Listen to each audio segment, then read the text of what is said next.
Génesis capítulo 6, versículo del 10 al 13.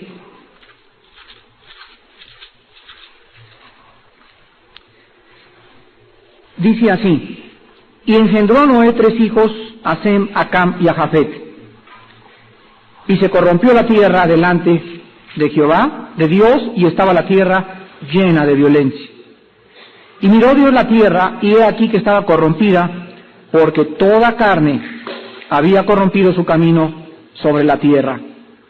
Dijo pues Dios a Noé: he decidido el fin de todo ser, porque la tierra está llena de violencia a causa de ellos.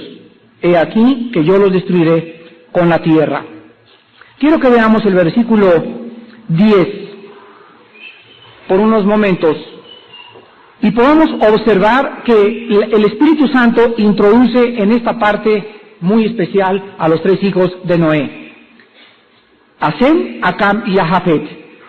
Y vemos nosotros que los 3 hijos de Noé, junto con Noé y con su esposa, vivieron la misma época de inmoralidad y degeneración que vivió también Noé junto con sus familiares. Lo maravilloso de todo esto es que los hijos de Noé lograron escapar la corrupción. Los hijos de Noé no fueron dejados fuera del arca. Ya vimos en la clase pasada en Hebreos 11:7 que la Biblia dice que Noé preparó un arca en que su casa se salvase. O sea, aquí nosotros volvemos a descubrir el por qué Noé era realmente un hombre justo delante de Dios y por qué era un hombre recto. Porque no solamente se preocupó por su vida y sus devocionales y su oración, sino que él constantemente estaba preocupado por sus hijos y su esposa. ¿Saben ustedes por qué lograron los hijos de Noé escapar la corrupción de sus tiempos y por qué nosotros podemos seguir el ejemplo de Noé? Hay 2 factores. Hay 2 factores por los cuales los hijos de Noé escaparon el juicio y la corrupción de la época en que vivieron. En primer lugar, por el testimonio y la enseñanza continua de sus padres acerca de la voluntad de Dios. Vuelvo a repetir, el primer factor que permitió a los hijos de Noé escapar el juicio de Dios era por el testimonio y la enseñanza de sus padres acerca de la voluntad de Dios. ¿Cuántos de ustedes sí le están enseñando a sus hijos la Biblia, pero sus vidas dejan mucho que desear? ¿Cuántos de ustedes realmente tienen devocionales en su casa? Y a lo mejor tienen 3 o 4 devocionales, pero su testimonio privado, la forma como tus hijos ven que tratas a tu esposa. ¿No se imaginan ustedes lo importante que es para nuestros hijos el que ellos se den cuenta de que su papá trata bien a su mamá y de que ellos están viviendo una vida piadosa? Esto es vital para la vida de ellos y para su propia seguridad. Entonces, estoy seguro que Noé no solamente les decía: fíjense que Dios nos ha dicho que nos acerquemos a través de la sangre y a través de las ofrendas, sino que Noé estaba constantemente testificándoles a sus hijos cómo era la vida cristiana. Y en segundo lugar, porque su padre los mantuvo ocupados construyendo el arca. Entonces, esto es absolutamente sorprendente, porque Noé no solamente les comenzó a testificar a sus hijos y a darles buen testimonio, sino que también Noé sabía que la ociosidad es la madre de todos los vicios. Mente vacía, tiempo desocupado, es un taller de Satanás. ¿Y cuántos de ustedes están preocupados por las actividades de sus hijos? ¿Se imaginan ustedes construir un arca durante 120 años? Los hijos de Noé estuvieron no solamente recibiendo alimento, sino que no tenían tiempo libre. Y una de las cosas más importantes para ellos y para nuestros hijos es que nosotros como padres comencemos a preocuparnos realmente cuál es el tiempo que nuestros hijos tienen libre. Porque si sabemos que tienen libre el sábado toda la tarde y nosotros no estamos y nos vamos mi esposa y yo sin saber ni siquiera dónde van a ir nuestros hijos, comenzamos a descubrir dentro de 1 mes o 2 meses que tienen amistades equivocadas. Todos nosotros sabemos con cuántos amigos están saliendo nuestras hijas. ¿Conoces tú personalmente a los amigos de tus hijas? ¿Los conoces personalmente? ¿Sabes quiénes son? ¿Sabes cómo se llaman? ¿Sabes en dónde viven? ¿Sabes de qué familia vienen? ¿Sabes tú con quién van tus hijos los sábados? ¿Sabes tú a la casa y a la fiesta donde van a ir? ¿Sabes tú realmente de qué facha es esa casa? ¿Conoces tú a los amigos íntimos de tus hijos en la escuela? ¿Les has pedido invitarlos a tu casa para conocerlos? Estas cosas contribuyeron a que estos muchachos escaparan de la corrupción de los tiempos de Noé. Y nosotros haríamos bien en seguir el ejemplo de Noé también. Ahora quiero que noten algo, porque hay un hijo de Noé que se desbalagó.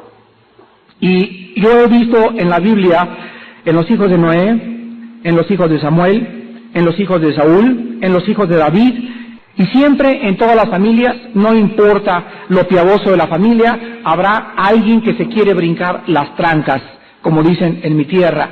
Pero quiero que sepan una cosa: Dios nos promete, queridos hermanos padres, que si nosotros educamos a nuestros hijos, aun cuando fueren viejos, no se apartarán del camino. Fíjense la promesa. La promesa no dice nunca se apartarán. O sea, sí pueden apartarse, pero ¿saben una cosa? Dios los hace regresar. Y lo he visto con mi propia familia. Gracias a Dios, estoy seguro que ahora ya casi mis 4 hijos están en el camino del Señor.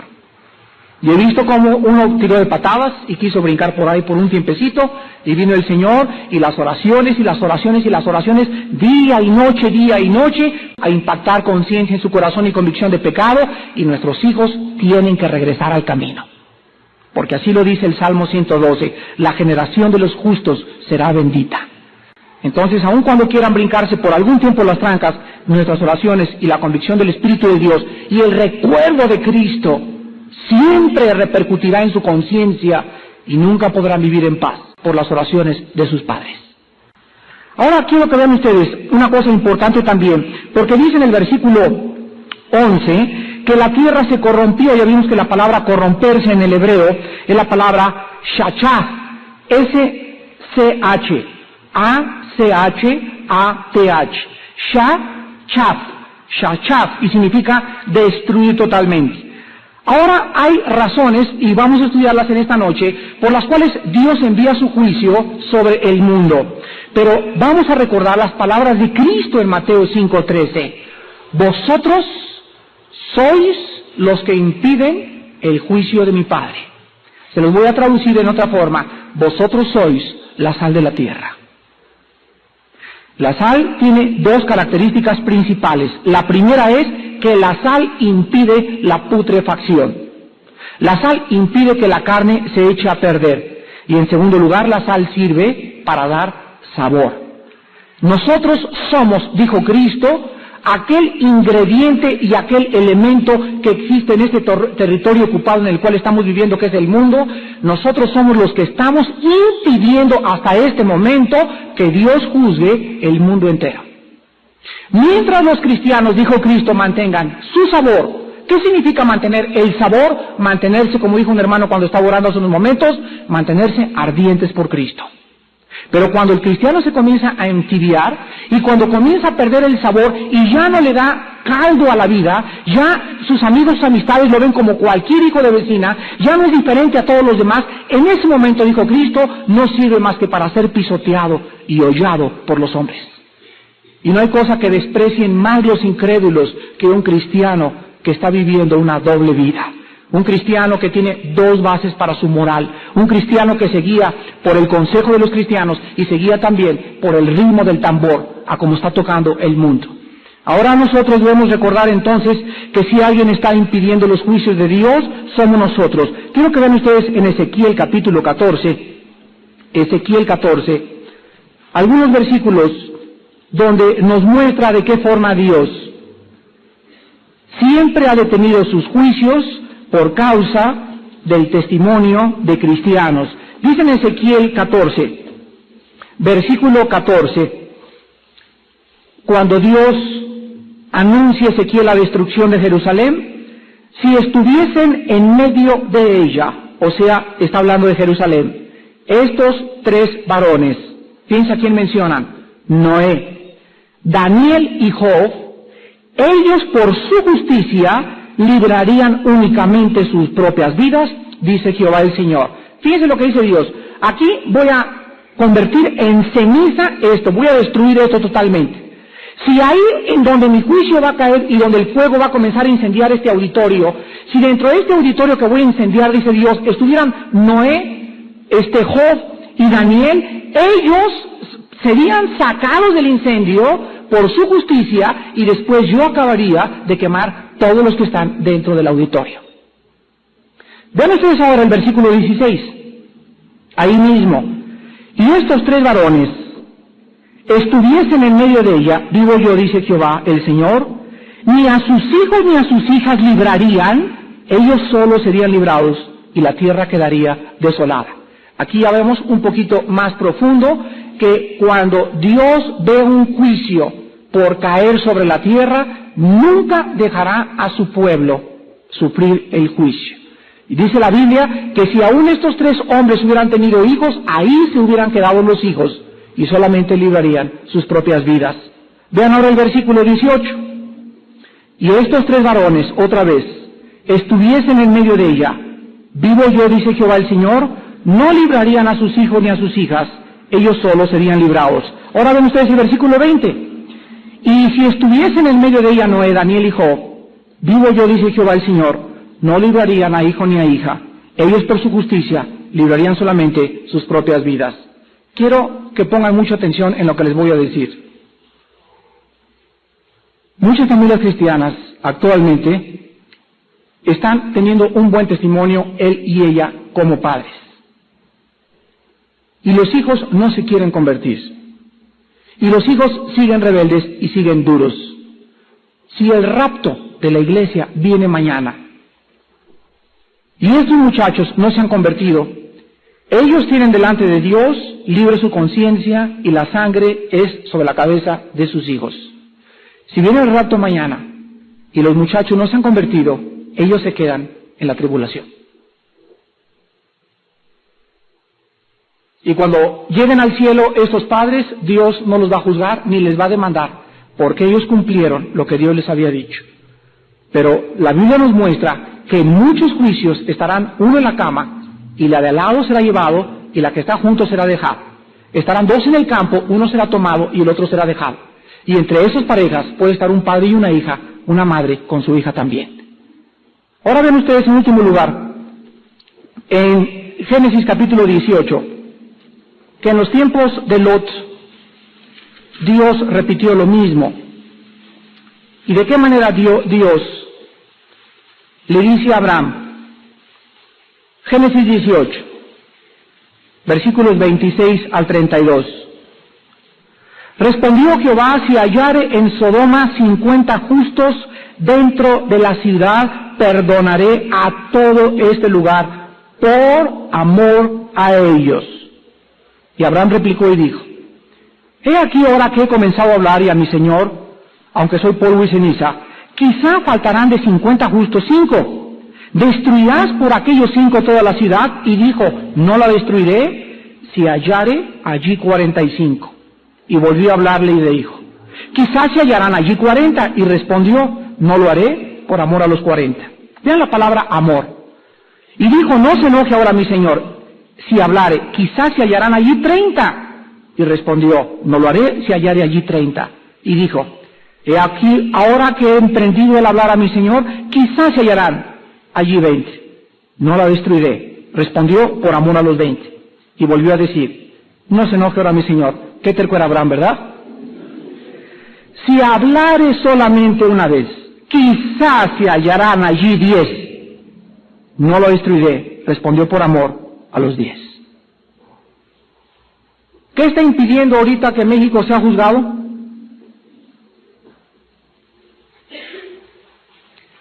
¿Se imaginan ustedes cuando comiencen a suceder las cosas que anunció Cristo en Mateo 24, donde va a ser el principio de dolores y donde van a comenzar a suceder cosas catastróficas y fenómenos sobrenaturales como temblores, tornados, inundaciones, etcétera, etcétera? Cuando comiencen a caer todas estas cosas, ¿se imaginan por qué el juicio va a comenzar a avanzar y avanzar y avanzar? Simplemente porque por el amor de muchos se enfriará la hermandad cristiana. La maldad va a presionarnos tanto y apretar tanto en contra de nuestras vidas que por esa maldad la propia iglesia de Jesucristo se va a comenzar a enfriar. Y una de las cosas que yo le pido a Dios con todo mi corazón es lo siguiente: Padre Santo, cuando en una iglesia se comienzan a juntar cristianos y nos olvidamos de las necesidades materiales de nuestros hermanos cristianos, el amor se ha comenzado a enfriar en la congregación. Cuando comienza a haber una familia que no tiene que comer en una iglesia, y cuando comienza una iglesia a tener problemas de que hay una familia que ni siquiera tienen techo para taparse, en ese momento, ¿en dónde está el amor de Dios en nosotros? Y ahí sí hemos descubierto que se comienza a infiltrar y a penetrar, a leudarse el amor entre nosotros. En 1 Juan 3, el apóstol Juan escribió: porque si viéremos a nuestro hermano tener necesidad, y no le damos con qué taparse, con qué comer, no le damos un raite, no lo llevamos a un lugar donde él necesita ir porque no tiene ni siquiera coche, ¿cómo puede el amor de Dios morar en nuestros corazones? Tengamos cuidado, pues, en no enfriarnos y creer que ser cristiano es alabar a Dios y cantar, etcétera, etcétera. El amor se demuestra en el amor al prójimo.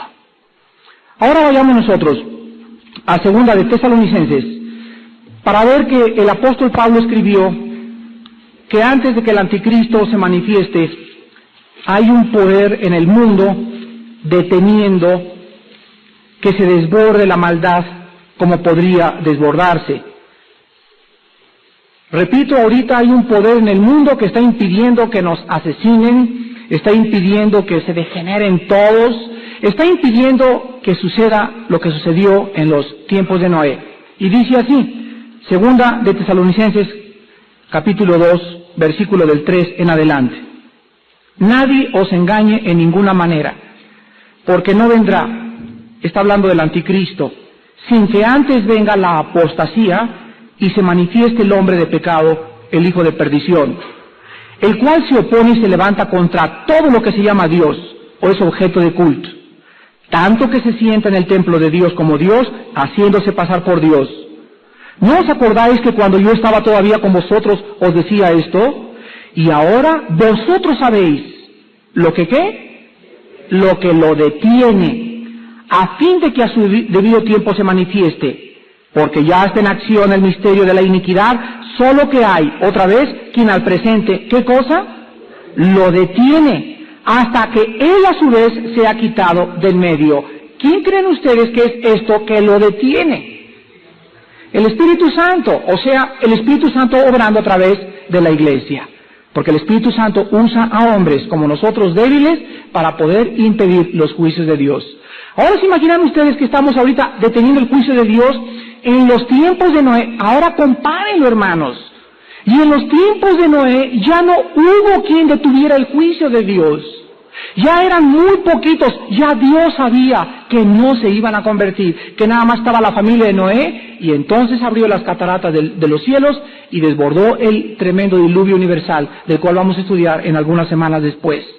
Vamos ahora a hacernos una pregunta, porque quiero en esta noche darles un estudio muy especial acerca de las causas del diluvio universal. ¿Por qué causa Dios mandó el diluvio universal sobre el mundo antiguo? Pregunta número 2. ¿Qué acaso los hombres de la antigüedad tenían algún conocimiento de Dios, del bien y del mal? ¿Qué nos dice en Romanos 5, del 13 al 15, que donde no hay ley no se inculpa de pecado? ¿No dice la Biblia que cuando el hombre es responsable delante de Dios, Él envía su juicio? ¿Cuál era la responsabilidad de los hombres en el tiempo de Noé? Al contestar esas preguntas, vamos nosotros a descubrir la enormidad del pecado de los paganos. Estoy hablando de las personas que no han conocido, como conocemos nosotros, la palabra de Dios. Estos hombres tenían, en primer lugar, dos cosas, y vamos a ver después la otra lista, pero en primer lugar, estos hombres, como cualquier budista, o maometano, o jíbaro, o auca, o tlaxcalteca, o otomí, que nunca haya visto la Biblia, que nunca le hayan testificado de Cristo, el hombre tiene dos testimonios ineludibles. El primero es el testimonio de la naturaleza. Romanos 1 dice, porque las cosas de Dios, lo que de Dios se conoce, les es manifiesto. Pues Dios se los manifestó, porque las cosas invisibles de Él, su eterno poder y deidad, se hacen claramente visibles, siendo entendidas por medio de las cosas hechas. Entonces un salvaje puede ir caminando por la jungla y jamás haber ido ni siquiera al kindergarten, y se encuentra un reloj, el salvaje. Y el salvaje levanta el reloj, ve las manecillas que caminan cronométricamente, etcétera, etcétera. Quiero hacerles una pregunta. ¿Ustedes creen que el salvaje, en su incultura y en su falta de conocimiento, podría deducir que el reloj se fabricó por las arenas del desierto solo? La mente más oscura podría, por la luz y el discernimiento de la conciencia, decir: hay un creador detrás de este reloj. Los salvajes, han escrito muchos historiadores, inclusive cuando veían al fuego, se espantaban porque no creían que el fuego se había hecho solo, y comenzaron a hacer del fuego un dios. Fíjense nada más. Al ver una fuerza de la naturaleza que no se podría controlar por el hombre y que no podían ellos permitir entrar dentro de ese fuego ni tampoco hacer nada con ese fuego, comenzaron a adorar al fuego y le hicieron un monumento como Dios. Entonces todo ser humano en este planeta, salvajes y paganos y hombres primitivos, tienen el testimonio de que este universo, por más tonto y cabezón que sea esa persona, no puede llegar nadie a la conclusión: no hay Dios. La irracionalidad más grande del intelecto es el ateísmo. Y en segundo lugar tienen el testimonio de la conciencia. Todo ser humano tiene una voz que Dios ha dejado en su corazón. Y esta voz le dice a todo ser humano: matar es malo, robar es malo, la virginidad debe de guardarse en las muchachas, las tribus de África más paganas impiden que las negritas tengan relaciones sexuales antes de casarse. ¿Quién puso en el corazón del hombre todas estas cosas? ¿Quién pudo decirle al hombre: tú tienes que evaluar el bien a través de no robar, no matar, no fornicar, etcétera, etcétera, y el mal haciendo lo contrario? ¿Quién le dijo eso al hombre cuando no conocía la ley de Moisés? Una vez un señor me dijo: es que Dios no existe. Y entonces, usted lo que usted me está diciendo no es pecado, me dijo. Y le dije: ¿quién le dio a usted el parámetro del pecado? O sea, ¿cómo corrige usted a sus hijos? Le pregunté a este señor ateo. ¿Qué es lo que lo guía a usted o qué base legal o moral tiene para poder decirle a su hija: no fumes marihuana? ¿Sobre qué se basa usted? Si a usted no tiene Dios, inmediatamente usted se está haciendo en un Dios. Porque si no hay Dios, somos dioses. Y si somos dioses, nosotros ponemos las reglas. Y si nosotros ponemos las reglas, nos convertimos en un mundo anárquico. Fíjense ustedes a dónde nos lleva esta clase de lógica elemental: a la anarquía total. Y le dije a este señor ateo: yo le apuesto que su hogar es una anarquía, porque cuando los fundamentos son quitados, dice el Salmo capítulo 11, el justo no puede permanecer. El fundamento de un hogar es la palabra de Dios. Y si yo vengo a mis hijos y les digo: no hagas esto, no hagas aquello, y me dicen mis hijos: ¿y tú por qué tienes un amante? ¿Y tú por qué engañaste a mi madre?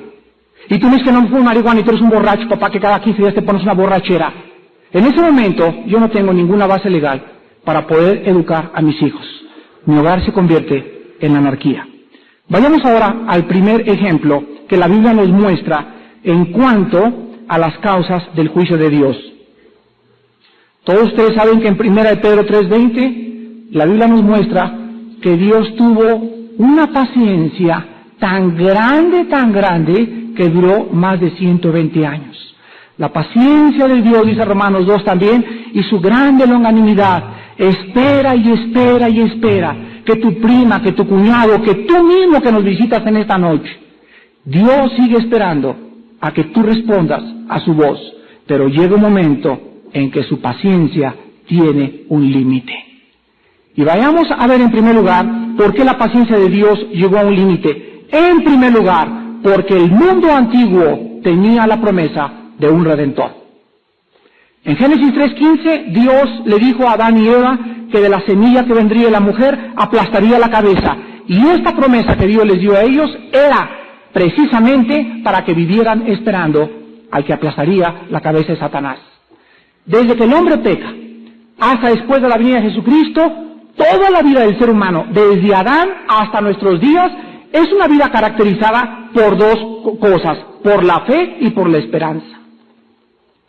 El justo por la fe vivirá, y la fe es la certeza de lo que se espera. Ahí está la esperanza, la convicción de lo que no se ve. Hay dos cosas que rigen a un hombre y a alguien que sigue a Dios: lo invisible y el futuro.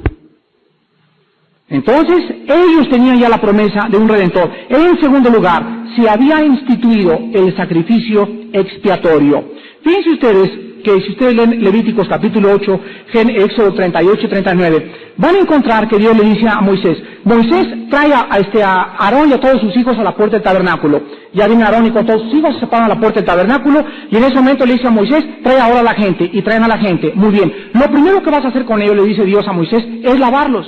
Entonces agarran a Aarón y a sus hijos y comienzan a lavarlos uno por uno, y en eso los hijos los ponen aparte y comienza Moisés a vestir a Aarón. Y le pone la túnica, el pectoral, el efod, las dos piedras Urim y Tumim, las campanillas abajo, su manto, etcétera, etcétera. Y ya que está vestido Aarón, en ese momento se mete Moisés al tabernáculo y con aceite comienza a ungir todo el tabernáculo.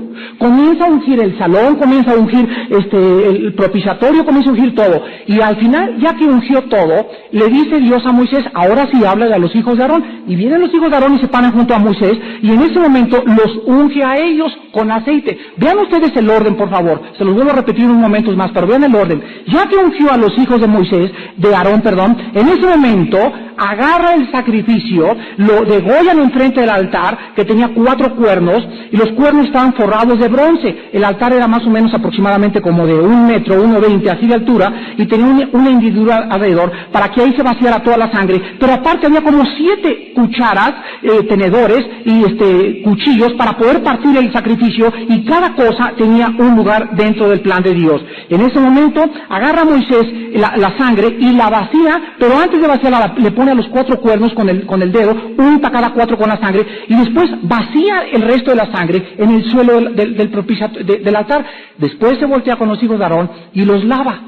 Y después dice Dios, ahora diles que son consagrados a Jehová.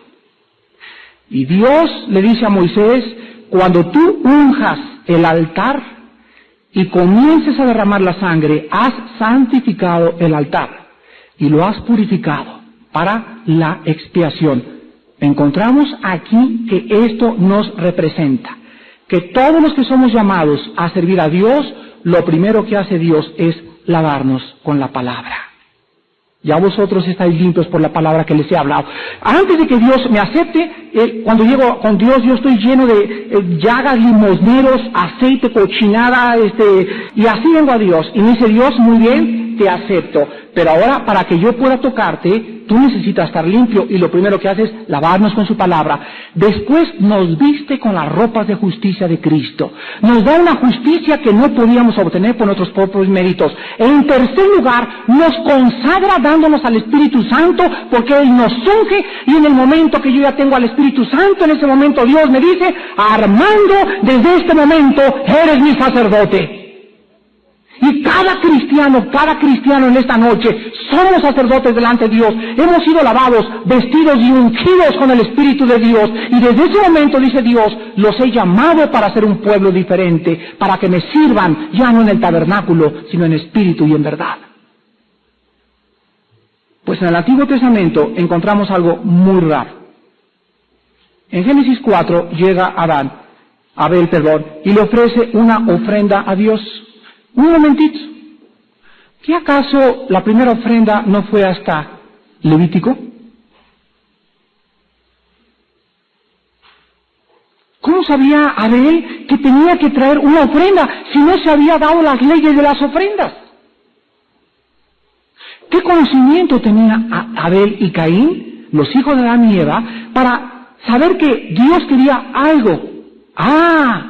Es que encontramos en Génesis 3:21, tipológicamente, la primera predicación del Evangelio. ¿Recuerdan? ¿Qué es el Evangelio? El Evangelio es 3 cosas. Adán y Eva vienen con sus hojas de parra, tapados y desnudos, se paran delante de Dios, les dice Dios, ustedes no se van a tapar. Las hojas de parra representan las religiones y los esfuerzos humanos por ser aceptados por Dios por nuestros propios méritos. ¿Dios qué hace en primer lugar? Mata a un animal. ¿Qué hubo? Derramamiento de sangre. Inmediatamente la piel de ese animal lo usa para cubrirlos a ellos. Y encontramos tipológicamente predicado el primer evangelio en toda la Biblia. La salvación involucra 3 cosas. En primer lugar, la salvación es de Dios. Él es el que provee la justicia. Él es el que nos imputa algo que nosotros no podemos merecer. En segundo lugar, tiene que morir un inocente, tiene que ser a través de la sangre. Sin derramamiento de sangre, Hebreos 9:22, no puede haber perdón de pecados. Y en tercer lugar, la salvación es que tiene que morir un inocente y tiene que haber el derramamiento de la sangre. Entonces, Adán y Eva, cuando crecieron Caín y Abel, se sentaron ahí junto a una piedra y comenzaron a decirles, ¿saben qué cosa, hijos? ¿Saben por qué sufrimos su madre y yo? ¿Saben por qué hemos ido y por qué tenemos estas enfermedades ahora? ¿Y por qué ahora está así la tierra? ¿Y por qué hay espinas, etcétera, etcétera? Porque desobedecimos a nuestro Creador. Y cuando Él nos pidió que quería perdonarnos y darnos su gracia, quisimos unirnos a una religión. Y nos metimos a una religión, le contó Adán y Eva a sus hijos.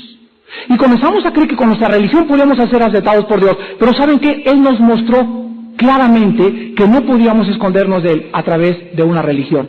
Entonces Dios nos regaló y nos dijo que Él nos iba a vestir y Él nos iba a dar esa salvación que nunca hubiéramos podido comprar nosotros. La misma historia que le contó Adán y Eva a Abel y a Caín es la misma historia que tenemos que contarles nosotros a nuestros. ¿Cuántos de nosotros, antes de conocer a Cristo, no vivíamos de religión en religión, de secta en secta, buscando ser aceptados por Dios? Ahora bien, esta ofrenda que Caín le trajo a Dios no es porque por primera vez en la Biblia, abran sus Biblias en Génesis 8:20, la primera ofrenda o la palabra holocausto, que fue la palabra que se tradujo al castellano del hebreo, en Génesis 8:20, dice la Biblia, edificó Noé un altar a Jehová, y tomó de todo animal limpio y de toda ave limpia, y ofreció, ahí está la palabra holocausto. Si ustedes leen este versículo en el inglés, principalmente en la versión King James, que es la mejor versión que existe, la mejor traducción del hebreo al Nuevo Testamento, al Antiguo Testamento, esta palabra se tradujo burnt offering en inglés, que significa ofrenda quemada. ¿Cuál es la diferencia entre el holocausto o la palabra ofrenda quemada? Bueno, esto es muy importante. La palabra hebrea significa literalmente, es la palabra hola, así como decimos hola pero con H al final. Es la palabra que se tradujo en Génesis 8:20, holocausto, y significa ofrenda quemada, humo que sube, ofrenda que sube. La palabra que se usó ofrenda en Génesis 4:3 no es hola, es mincha, que significa regalo o tributo. Entonces el regalo de Abel, no es lo mismo que la ofrenda que le trajo Noé, porque la primera vez que aparece en la Biblia la palabra hola es en Génesis 8:20. Por eso Dios trajo el juicio, porque los hombres, aunque no sabían exactamente que el rito y las vestiduras y el aceite, la unción y los detalles de la salvación, sí sabían una cosa, que para acercarse a Dios tenía que ser como Dios mandaba. En tercer lugar, el juicio de Dios cayó porque Caín llevaba la marca de su juicio y misericordia. No sé cuántos de ustedes sepan, pero la marca de Caín era un recordatorio para todos los que lo vieran a su alrededor del juicio de Dios sobre su vida. Pero más que nada, la marca de Caín era una advertencia de que el pecado deja marcas. Una vez llegó un hijo con su padre y le dijo, papá, cuando yo le pido perdón a Dios, pues ayer agarré a Paquita y le puse los 2 ojos morados. Y le pegué pero bien feo. Ya le pedí perdón a Dios, ¿por qué no la cura ahora a Paquita? Si ya le pedí perdón a Dios. Entonces este padre le dijo a su hijo, mira hijo, cuelga una tablita en tu cuarto y clávale todos los días, de acuerdo a tus pecados, un clavo. O sea, si pecaste 4 veces, clávale 4 clavos. Si pecaste 8 veces en el día, clávale 8 clavos. A la semana, llegó el papá con su hijo y vio la tablita llena de clavos, como unos 30 clavos más o menos ahí, ¿no? Entonces le dijo el papá al muchacho, mira, ahora quita los clavos, este es el perdón de Dios, y sacó todos los clavos de la tablita. Y ahora le dijo el papá al muchacho, voltea a ver la tablita. ¿Tiene clavos? No. ¿Qué es lo que tiene? Y le contestó el muchacho, solamente quedaron las marcas. Y así el papá le dijo al muchacho, cuando nosotros pecamos, Dios nos lava con su sangre, pero recogemos la cosecha. Las marcas del pecado quedan en nuestra vida. El otro día estábamos, mi esposa y yo, platicando con nuestros hijos, Y mi esposa comenzó a llorar profundamente y les dijo a mis hijos, una de las cosas que queremos evitarles nosotros a ustedes es el que ustedes recuerden durante toda su vida que ustedes tienen una oportunidad mucho mejores que su padre y que yo, porque están jóvenes. Y todavía, le dijo mi esposa a mis hijos, todavía hay cosas en mi vida de las cuales sigo recogiendo la cosecha de cuando no era cristiana. Es cierto, somos nuevas criaturas espiritualmente, pero en este cuerpo y mentalmente, los traumas y los complejos psicológicos de cuando yo no era cristiano, todavía algunos brincan de vez en cuando en mi vida nueva. ¿No es verdad?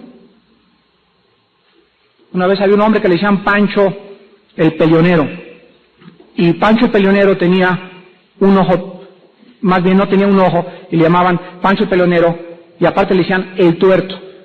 Y se convierte Pancho, y va con sus amigos y les cuenta, pues fíjense que ya no tomo ni voy a la parranda, etcétera, etcétera, pero sigo teniendo mi ojo tuerto. O sea, cuando él se convirtió, Dios no le dio un ojo nuevo, le dio un espíritu nuevo y una nueva criatura, pero físicamente y emocionalmente Pancho tenía que seguir recogiendo la cosecha de su alcoholismo en el tiempo pasado. Por eso un individuo que está en drogas, uno que es alcohólico, alguien que fue adúltero, alguien que tuvo 3 o 4 esposas, Dios le va a perdonar, pero la cosecha la va a recoger en esta vida. No se engañe el hombre, lo que nosotros sembramos, volvemos a recoger. Vemos entonces en cuarto lugar también que se había instituido el sábado. Vean ustedes Génesis capítulo 2. Y dice en el versículo 1, fueron acabados los cielos y la tierra, y todo el ejército de ellos. Y acabó Dios en el día séptimo la obra que hizo, y reposó el día séptimo de toda la obra que hizo. Y bendijo Dios al día séptimo, y lo santificó, porque en él reposó de toda la obra que había hecho en la creación. Escúchenme, esta es la primera vez en la Biblia que se usa la palabra santo. Kadosh, en el hebreo. ¿Saben ustedes cuándo se vuelve a usar la palabra santificó? En ninguna otra parte del Génesis se vuelve a usar. ¿Saben en dónde se vuelve a usar? Hasta el libro de Éxodo, en el capítulo 3, cuando Dios en la zarza le dice a Moisés, quítate los zapatos porque esta tierra es santa. Kadosh, por segunda vez pasaron casi más de 500,000 años hasta el libro de Éxodo, cuando se vuelve a usar esta palabra santo. ¿Y saben ustedes por qué? Fíjense ustedes que lo primero que santifica a Dios, no le dijo a Adán y Eva, lo santifico, no le dijo a las manzanas, lo santifico, no le dijo a los árboles, lo santifico. Lo primero que Dios santifica es el día de reposo. ¿Y saben ustedes qué significa esto? Significa lo siguiente: Dios deja estampado desde el principio de la Biblia que todo aquello que es santo tiene reposo de él.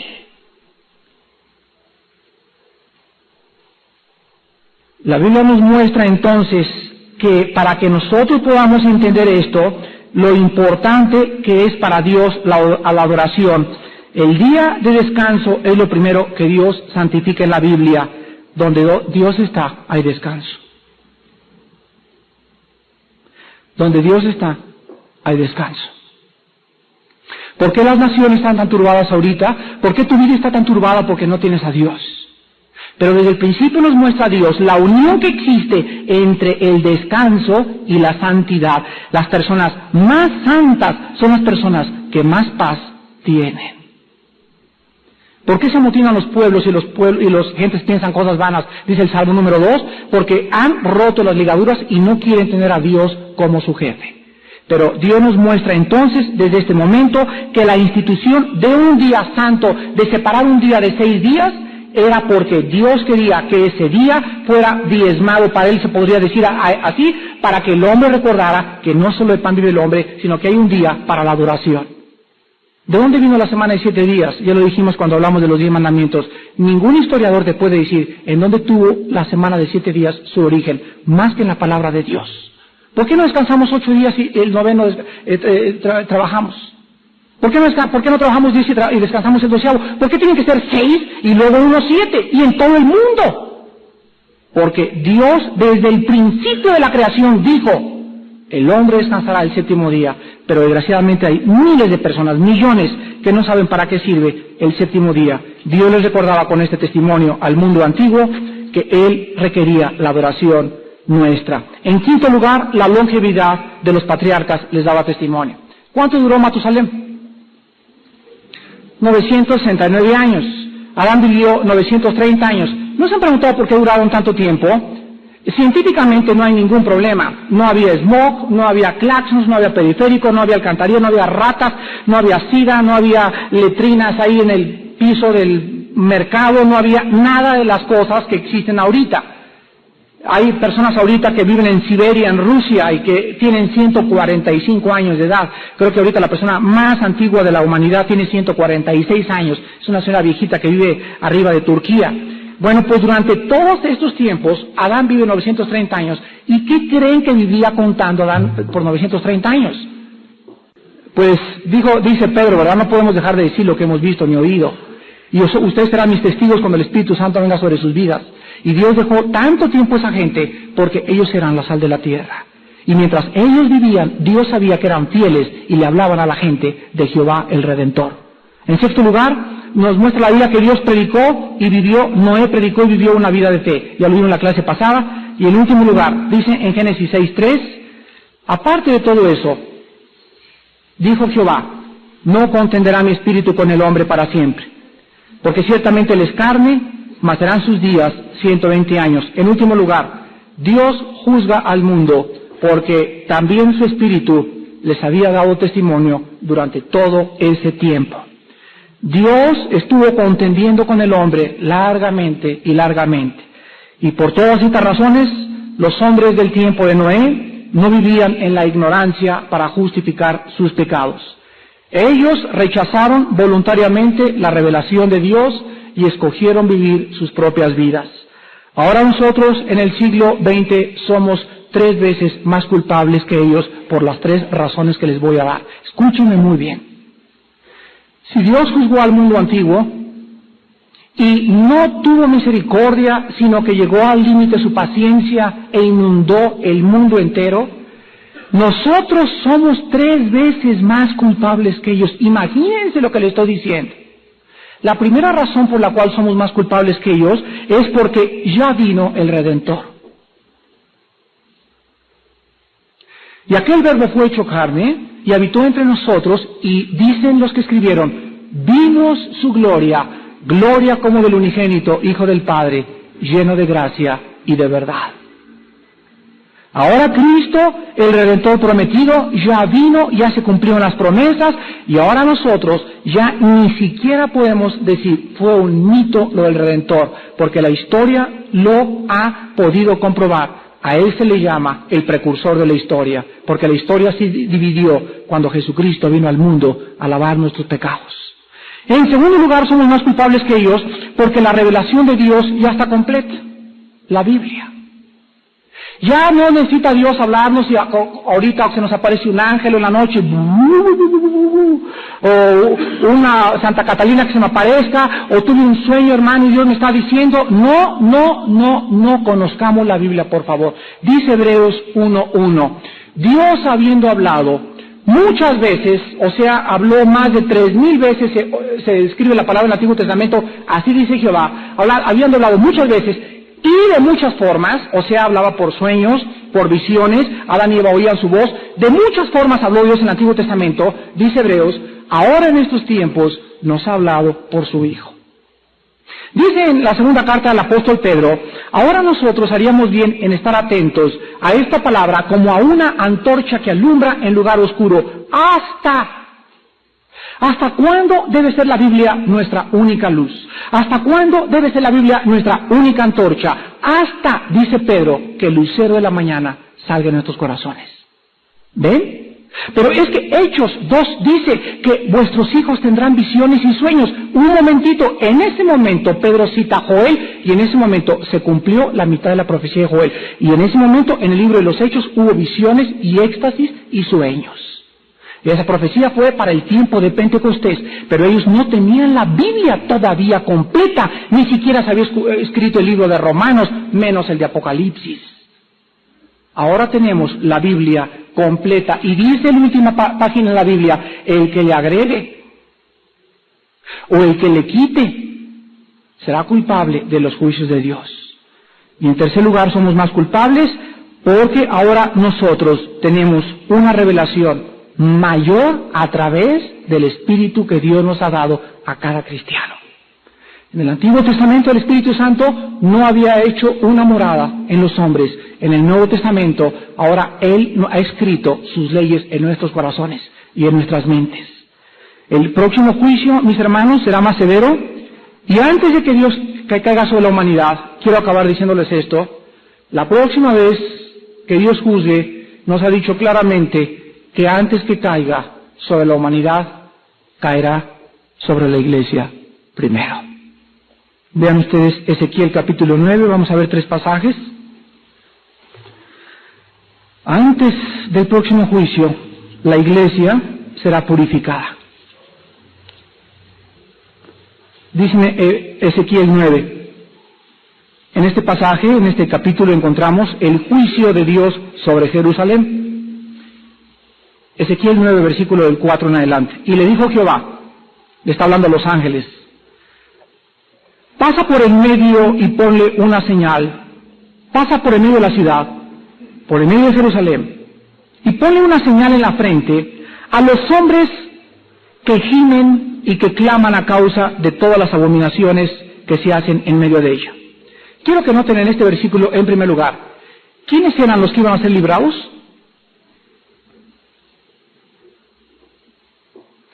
Aquellos cristianos que tenían carga por las almas y por lo que estaba pasando a su alrededor. Nada más. Aquellos que estaban cada noche, oh Dios, mira a mi padre, oh Dios, mira a mi esposo, oh Dios, mira a mis hijos, oh Dios, oh Jesús, ¿cuándo vienes? Solamente esas personas estaban viviendo en contacto con el Espíritu Santo. ¿Y por qué están viviendo en contacto? Porque la carga más grande de Dios son las almas. Mira. Versículo 5. Y a los otros dijo, oyéndolo yo, pasad por la ciudad en pos de él, y matad, no perdone vuestro ojo ni tengáis misericordia, matad a viejos, jóvenes y vírgenes, niños y mujeres, hasta que no quede ninguno, pero a todo aquel sobre el cual hubiere señal, no os acercaréis, y comenzaréis. ¿Por el Partido Comunista? Comiencen por los prostíbulos, dice, váyanse primero a Las Vegas. No, a la manifestación que hubo antier de 200,000 homosexuales y lesbianas, ahí comiencen. ¿Dice eso? ¿Qué dice?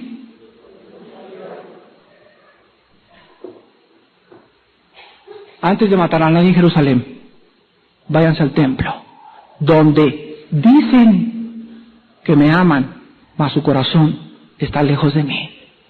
Este pueblo de labios me honra, pero su corazón está lejos, lejos de mí.